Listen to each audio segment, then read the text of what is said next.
Évidemment, les moyens qu'on peut avoir à Jérusalem, en Palestine, ou en Amérique latine, ou au Kyrgyzstan, ou en général au Moyen-Orient, sont nettement inférieurs à ceux que nous avons en France. On a encore le privilège en France d'avoir ce type de subventionnement qui permet de construire ce type de collaboration. Comment se fait le choix des compagnies partenaires?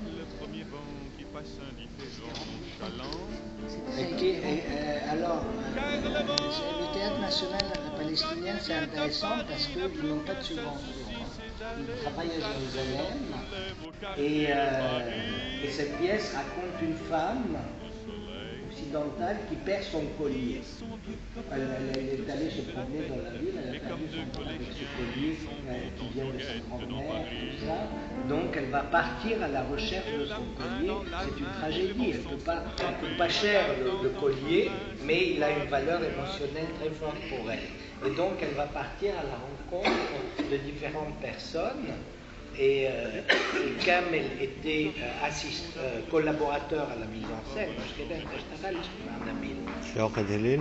لا أنا اشتغلت مع نبيل في ليل الليالي. Ah oui, non, on avait travaillé sur une autre pièce quand même. Voilà, donc c'est ce qui nous a permis, ces 15 professionnels, en s'associant plus la presse, d'être dans cette rencontre, parce que c'était pas qu'une histoire commerciale, et surtout pas, c'était vraiment une histoire de rencontre. Si aujourd'hui François Hollande est en Chine, c'est pour vendre, et pas du tout pour voir quelle est peut-être la collaboration qu'il y a entre l'idéologie et la culture asiatique et la culture européenne. On a beaucoup de choses à apprendre de la culture de ces pays-là. Artiste en territoire de crise, qu'est-ce que ça veut dire? On crée aussi. C'est-à-dire, on a tendance à oublier ça, mais les artistes, il y en a partout, pas seulement dans les pays. Alors évidemment, ils ne disent pas forcément les mêmes choses, ils ne le font pas de la même manière. Et le théâtre national palestinien existe, crée des spectacles, qui tournent et témoignent d'une activité artistique. C'est très important de témoigner de ça, je pense, pour l'équipe d'exister en tant qu'artiste. احنا اللي بنعمله في فلسطين يعني تحت الاحتلال هو تعبير عن إنسانيتنا قبل كل شيء. Mais ce qu'ils cherchent à exprimer dans un pays qui est sujet d'occupation, c'est de leur humanité plus qu'autre chose. Ils veulent exprimer l'humain qu'ils vivent.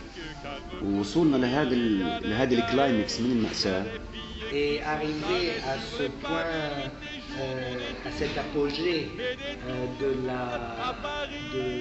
la catastrophe وقساوة الاحتلال et الإسرائيلي la violence de l'occupation كآخر احتلال في الدنيا en tant que dernière lutte, disons, dans la vie, خلانا نتعاطى مع الأمور بشكل كوميدي.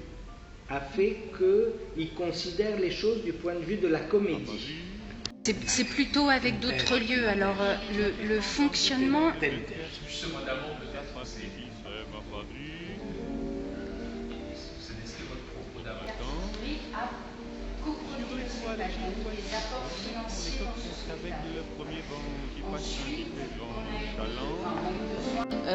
Il y a eu aussi le constructeur qui était de Jérusalem.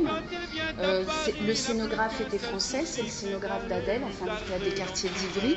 Mais voilà, donc ça a été des apports en coproduction du théâtre national palestinien, de 15 théâtres, plus du théâtre des quartiers d'Ivry. Je ne dis pas qu'il est supérieur, mais qu'il nous apporte quelque chose. Et donc on se nourrit. Alors, les professionnels théâtre, ils sont allés là-bas et ils sont rentrés, ils en ont parlé dans la profession théâtre. Et les journalistes, ils sont allés là-bas et ils ont écrit des articles. C'est-à-dire que du coup, nous, quand on a accueilli le spectacle en mars, il y avait déjà 5 articles de grands supports. Je veux dire, il y avait Les Incultibles, Le Figaro. On voit n'importe qui voit n'importe quoi, qui parle avec ses mains, qui est là depuis le matin au café. Il y a la scène, à n'importe quelle heure, elle a ses visiteurs qui la regardent dans les yeux, ce sont ses amoureux à la scène. Donc les acteurs font des choix qui deviennent de plus en plus difficiles pour les... C'est comme ça, il y a eu une rencontre, la rencontre s'est faite et maintenant le Théâtre National, j'allais dire Palestine.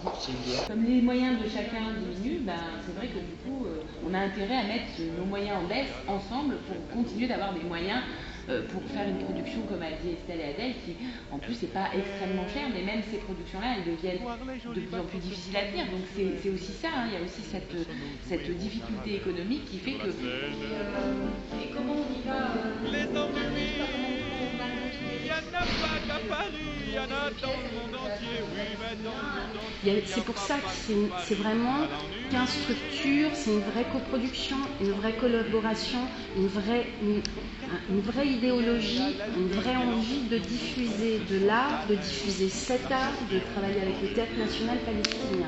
En revanche, هي الكوميديا اللي بنعيشها حقيقة يعني ممكن هم بيضحكوا يعني نكتة حلوة بس هاي حياتنا هيك حياتنا سواء رايحين نعمل مسرح أو رايحين نعمل عرس أو رايحين زيارة بس المزبوط أنا بلاقي متعة جدا كبيرة بعد لما بوصل. Non, c'est pas vrai. C'est pas vrai parce qu'il n'y a pas que du bon théâtre non plus en Palestine. Il y a